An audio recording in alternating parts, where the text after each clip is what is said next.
औज़ुबिल्लाहिमिनश्शैतानिर्रजीम बिस्मिल्लाहिर्रहमानिर्रहीम। शुरू करता हूँ अल्लाह के नाम से जो बहुत ही बड़ा मेहरबान और रहम करने वाला है। अस्सलाम वालेकुम viewers, welcome to my YouTube channel GA Rizvi official. Jurisprudence पर जो हमने अपनी लेक्चर की सीरीज का सिलसिला शुरू किया था, तो उससे आज अगला रिलेटेड टॉपिक है। थोड़ा सा रिकैप देते हुए कि पिछली दफ़ा हमने जूरिस्प्रूडेंस की जो थ्योरीज पढ़ी थी, उसमें से हमने पहले नेचुरल लॉ को देखा एक वीडियो के ज़रिए, फिर दूसरा वीडियो जो था हमारा वो लीगल पॉजिटिविज्म पर था, और इसी तरह आज तीसरी अहम थ्योरी जो कि प्रेजेंट दौरे हाजिर में जदीद भी समझी जाती है और तकरीबन वर्ल्ड के मोस्ट कंट्रीज में यही एप्लीकेबल है। उसकी वजह क्यों कि ये इतनी आखिर मुअस्सर है कि बहुत से ममालिक ने अपने लीगल सिस्टम में इसको शामिल करने की, इसके नज़र से, इसके जाविये से देखते हुए अपने लॉज और अपने लेजिस्लेशन और मुल्की मामलात को देख और समझ रही है। तो इसकी अहमियत का अंदाज़ा हमें इस लेक्चर से भी होगा। ये एक बहुत मशहूर जूरिस्ट जो कि अभी रिसेंटली फौत हुए हैं 2013 में, रोनाल्ड डवार्किन, USA अमेरिका के बहुत बड़े फिलासफर और लीगल जूरिस्ट, जिन्होंने लॉ की इस दुनिया में एक बहुत बड़ा कंट्रीब्यूशन दिया। तो आइए आज हम अपने लेक्चर की तरफ आते हैं। टॉपिक हमारा वही Ronald Dworkin and the integrity of law.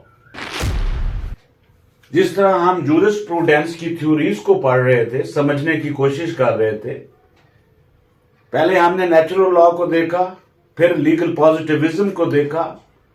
तो आज जो तीसरी थ्योरी है जो रोनाल्ड डवार्किन ने दी है अपनी मशहूर किताब टेकिंग राइट सीरियसली में, जनरल थ्योरी ऑफ लॉ।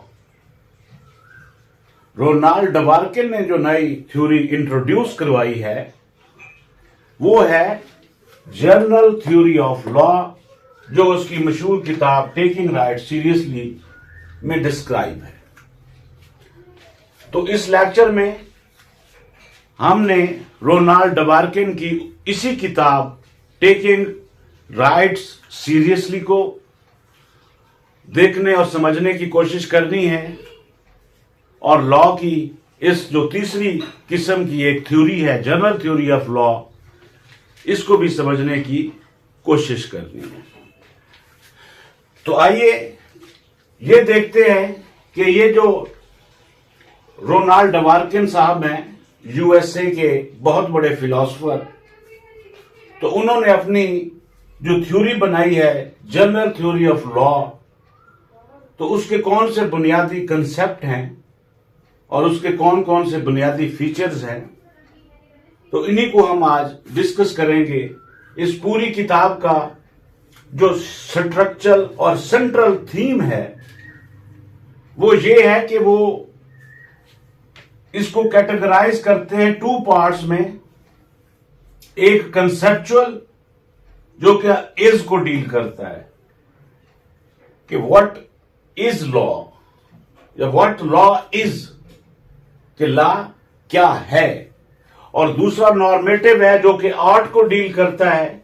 जिस तरह हमने नेचुरल लॉ थ्योरी और लीगल पॉजिटिविज्म थ्योरी में हमने देखा कि नेचुरल लॉ वाले R2P को देखते हैं, जबकि एनालिटिकल जो ऑस्टिनियन स्कूल ऑफ थॉट है वो सिर्फ इसको देखते हैं कि कानून क्या है, वो मोरालिटी को भी इससे अलग कर देते हैं। लेकिन रोनाल्ड डवार्किन के यहां ऐसी कोई बात नहीं है कि वो मोरालिटी को इसके साथ शामिल करता है, लॉ का हिस्सा करार देता है और बल्कि उसका सेंट्रल थीम भी जो है वो इन्हीं ग्रेट मॉरल वैल्यूज के बारे में है। तो इससे अगला स्टेप हमारा ये है कि हमने कंसेप्चुअल ने उस जो कैटेगरी की है रोनाल्ड डवार्किन ने, कि कंसेप्चुअल में उन्होंने किस तरह कैटेगराइज किया है और नॉर्मेटिव में किस तरह कैटेगराइज किया है और किस तरह कंक्लूजन देते हुए नतीजतन उन्होंने अपनी जनरल थ्योरी ऑफ लॉ दी। तो सबसे पहले हम कंसेप्चुअल को देखते हैं, जो कि बेस करता है लैंग्वेज पर और लॉजिक पर। यह बहुत बड़ी अहम बात है इस पूरे लेक्चर को समझने के हवाले से। ये वो नेचुरल लॉ वाली और लीगल पॉजिटिविज्म वाली कैटेगराइजेशन नहीं है, बल्कि ये रोनाल्ड डवार्किन की जो नई थ्योरी उन्होंने दी, जनरल थ्योरी ऑफ लॉ, ये उसमें कैटेगराइज किया है। एक तरफ हमने रखा है कंसेप्चुअल को, जो कि बेस ही करता है लैंग्वेज पर और लॉजिक पर, और नॉर्मेटिव जो है जो आर्ट के साथ डील करता है, जो ये कहता है कि लॉ को कैसा होना चाहिए। उसमें नेचुरल लॉ भी शामिल है, पॉजिटिव लॉ भी है जो ह्यूमन मेड लॉ होता है, थ्योरीज ऑफ जस्टिस भी है, पॉलिटिक्स भी है और जनरल फिलॉसफी भी है, एंड सो ऑन। तो अब दोनों को हम जब तकाबल में दोनों पॉइंट को आमने सामने रखकर जब अंडरस्टैंड करने की कोशिश करेंगे, एक तरफ कंसेप्चुअल पॉइंट को देखेंगे तो दूसरी तरफ हम जो दूसरा कंसेप्चुअल के नॉर्मेटिव पॉइंट है उसको देखेंगे, तो फिर हमें समझ आएगी कि किस तरह रोनाल्ड डवार्किन ने इस थ्योरी को सिंथेसाइज करते हुए किस तरह नतीजतन जनरल थ्योरी ऑफ विल दी, जो मोस्ट ऑफ द कंट्रीज में इस वक्त एप्लीकेबल है। मिसाल के तौर पर यहां what is law and it's classification and nature of rules, ये कंसेप्चुअल जो फ्रेमवर्क है, इस सवाल को रोनाल्ड डवार्किन कहता है कि इस सवाल को कि what is law, it's classification, it's nature and rules, इस सवाल को जब हम देखेंगे तो हमारी अप्रोच कंसेप्चुअल होगी, जो कि बुनियाद कर रही होगी, जो कि बेस कर रही होगी लैंग्वेज पर और लॉजिक पर। और इसी तरह जब हम थ्योरी ऑफ लेजिस्लेशन जब देखेंगे, ये जो कानून बनाता है लेजिस्लेचर या पार्लियामेंट को जो कानून बनाने का अख्तियार है, तो वहां पर थ्योरी ऑफ लेजिस्लेशन है। इसमें देखते हैं कि this includes a theory of legitimacy and theory of legislative justice, कि इसमें एक तो यह देखा जाएगा कि क्या पार्लियामेंट ने जो कानून बनाया है वो उसे मैंडेट भी दिया गया था कि वो कानून बनाए, या उसने अपनी तरफ से ये कानून बना दिया है।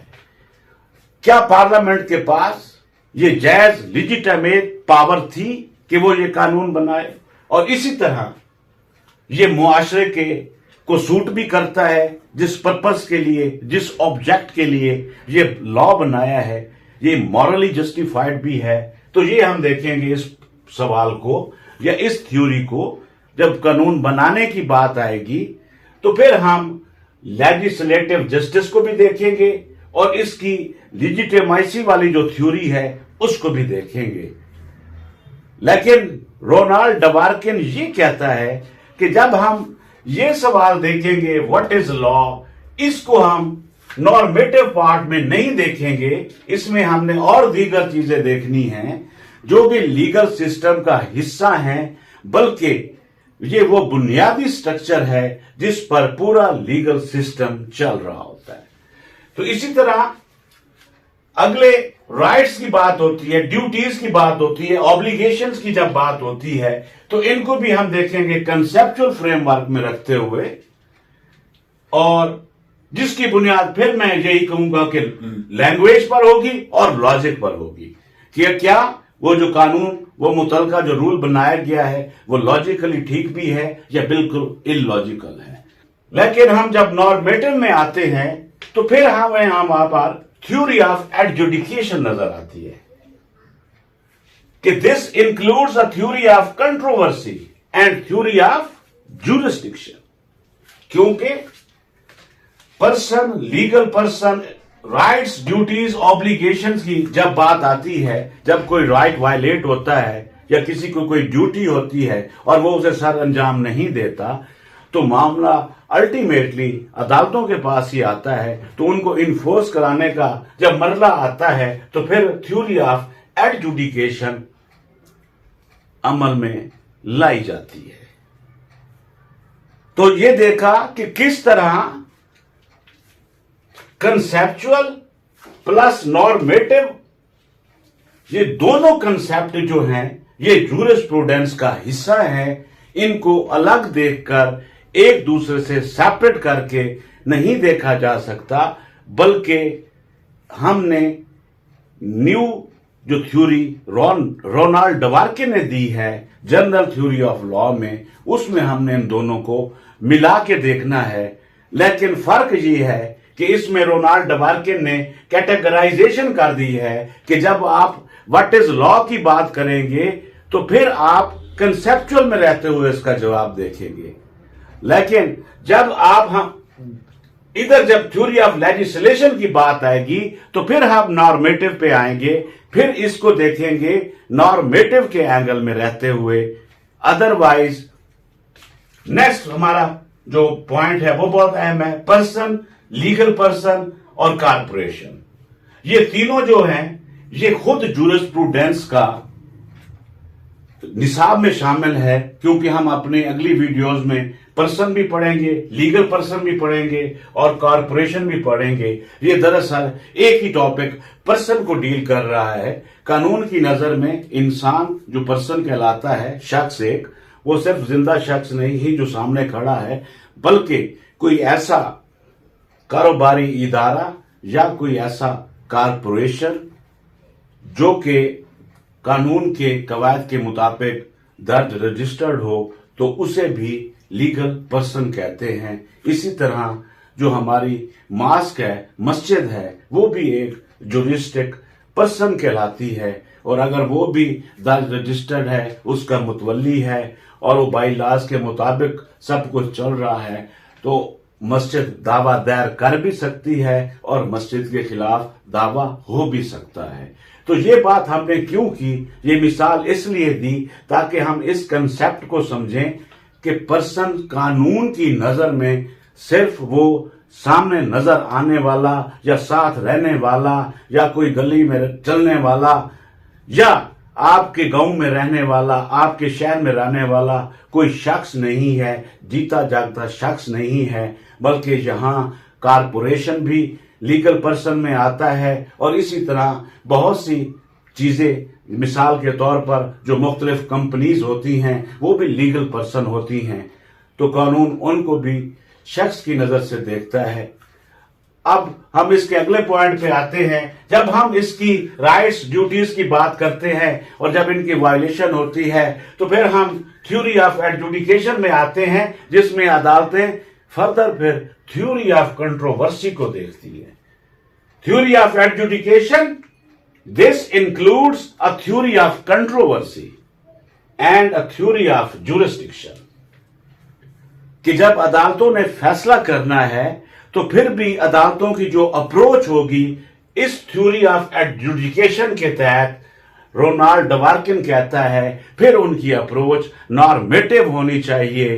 क्या है नहीं, बल्कि क्या होना चाहिए, क्या इस मुकदमे का बेहतर से बेहतर जो है वो हल हो सकता है, क्या बेहतर इसका डिसीजन हो सकता है, ये नॉर्मेटिव में रहते हुए हम देखेंगे।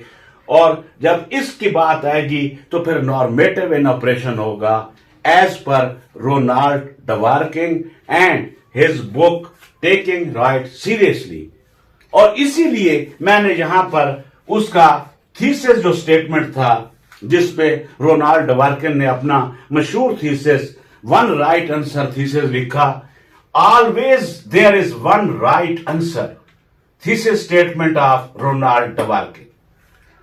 इसका क्या मतलब है? इसका सिंपली मतलब यही है कि लॉर्ड डवार्किन कहता है कोई भी अगर केस हो, कोई भी अगर कंट्रोवर्सी बिटवीन द पार्टीज है और अगर उनके दरमियान मुकदमाबाजी चल रही है, तो जब वो अदालतों में उसका फैसला होना होता है तो अदालत के सामने हमेशा there is one right answer of that decision होता है। यहां राइट आंसर से मुराद वो राइट डिसीजन है जो उस फैसले में होना है। अब ये कंसर्न लॉयर की जिम्मेदारी है या कंसर्न अदालत आला की जिम्मेदारी है कि वो उस राइट आंसर तक पहुंचे। तो इसलिए एज पर रोनाल्ड डवार्किन उस कंट्रोवर्सी में वन राइट आंसर जरूर होगा। अब उस पर पहुंचना या वकील का काम है या अदालत का काम है। तो इसी तरह हम अब इसके तकरीबन आखिरी हिस्से में लेक्चर के दाखिल होते हैं, जिसमें हम ये देखते हैं कि civil and criminal liabilities and general defences हों या ऑनरशिप, ये भी एक जूरिस्प्रूडेंस का अलहदा एक टॉपिक है। पोजेशन है, ऑनरशिप है, पोजेशन है एंड सो ऑन, और कुछ और भी है। तो इंशाल्लाह अगली 3-4 हमारी वीडियोस में हमने इन लीगल पर्सन्स को और जो हमारे बाकी फंडामेंटल कंसेप्ट रहते हैं जूरिस्प्रूडेंस को, उनके लेक्चर इंशाल्लाह बनाकर इस पर भी हमने अपनी सीरीज का आगाज खत्म करना है और नई सीरीज का शुरू करना है। क्योंकि अभी रिसेंटली अदालत आलिया लाहौर हाई कोर्ट की तरफ से सिविल जज साहबान और एएसजे साहबान के इम्तिहानात का जो है शेड्यूल जारी हो चुका है और इसी तरह सुबह KPK में भी सिविल जजेस के इम्तिहानात का शेड्यूल इशू हो चुका है। तो इसलिए हम अपनी अब आइंदा वीडियोस ज्यादातर उन सब्जेक्ट्स पर बनाएंगे जो मोस्ट रेलिवेंट और फंडामेंटल सब्जेक्ट्स हैं कि जिनके बगैर गुजारा नहीं है, चाहे वो ASJ का पेपर हो, लीगल इंस्पेक्टर का पेपर हो, या वो सिविल जज का पेपर हो, या वो ADPP का हो या DDPP का हो। अगर कानून शहादत आर्डर नहीं आता तो गुजारा नहीं चलेगा। इसी तरह अगर पाकिस्तान पीनल कोड नहीं आता तो गुजारा नहीं चलेगा। इसी तरह अगर सिविल प्रोसीजर कोड की समझ नहीं तो फिर भी गुजारा नहीं चलेगा। और इसी तरह CRPC ज़ाब्ता फौजदारी भी अगर नहीं आता तो फिर भी गुजारा नहीं होगा। ये वो 4-5 लॉ के सब्जेक्ट बुनियादी फंडामेंटल सब्जेक्ट है। और हाँ, इसी तरह कॉन्स्टिट्यूशन ऑफ पाकिस्तान जिस पर हमने अपनी सीरीज ऑलरेडी बनाई हुई है, उसमें भी 2-4 लेक्चर रहते हैं, उसको भी रिसेंटली इंशाल्लाह बना के मुकम्मल करते हैं। तो गर्ज बात करने का मतलब ये है कि ये जो 4-5 मैंने आपको टॉपिक बताए हैं, लॉ के सब्जेक्ट बताए हैं, पेपर चाहे कोई भी हो, चाहे वो सिविल जज के लिए हो या ASJ के लिए हो, इन 5 सब्जेक्ट्स पर जब तक उम्मीदवार को अबूर हासिल ना हो वो इतने बड़े इम्तिहान में कामयाब नहीं हो सकता। वो एक कोशिश तो करेगा, लेकिन without clear understanding of these fundamental subjects as well as concept of the legal framework आगे नहीं चल सकता।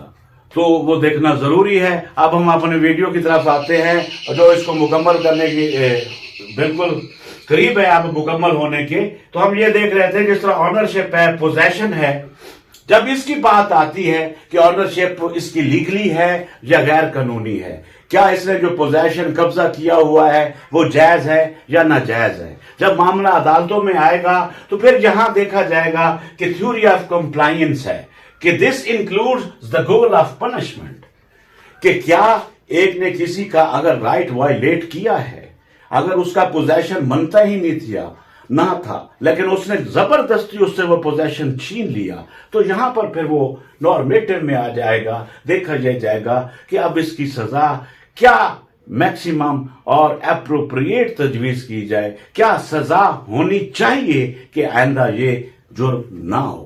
इसीलिए जब हम जुर्म की तकमील में और किसी राइट के वायलेट होने में जब हम उसको उसके अगले पार्ट में आते हैं तो फिर वो थ्योरी ऑफ कंप्लायंस होती है। और जब हम यहां रहते हैं सिर्फ ऑनरशिप को देखते हैं या पोजेशन को देखते हैं तो फिर कंसेप्चुअल वाला है, इज वाला जो है, और जो लैंग्वेज और लॉजिक पे कर रहा है। जबकि नॉर्मेटिव में हमने देखा था कि नेचुरल लॉ भी है, पॉजिटिव लॉ भी है, थ्योरीज ऑफ जस्टिस भी है, पॉलिटिक्स भी है और जनरल फिलॉसफी भी है। तो इस तरह एनालिटिकल स्कूल और नेचुरल लॉ स्कूल जूरिस्प्रूडेंस में जो फर्क था वो स्टूडेंट्स को कंफ्यूज करता था, और इसी तरह ना सिर्फ स्टूडेंट्स को बल्कि प्रैक्टिकल लाइफ में, लीगल फ्रेटर्निटी में, while taking different approach by the lawyer, but at the same time taking different approach by the presiding officer is always considered a difficulty to reach the right answer. इसीलिए Ronald Dworkin ने analytical को conceptual में देखा और ये कहा कि law के, कानून के किन किन मामलात में जब हम बात करेंगे तो हमारी अप्रोच वो होगी कंसेप्चुअल, और कौन से ऐसे मामलात हैं कानून के जब हम उनसे डील करेंगे तो हमारी अप्रोच नॉर्मेटिव होगी। तो इस तरह उन्होंने अपनी नई theory, general theory of law दी। तो इसी के साथ ही अपने इस लेक्चर का इख्तिताम होता है। अल्लाह हाफ़िज़।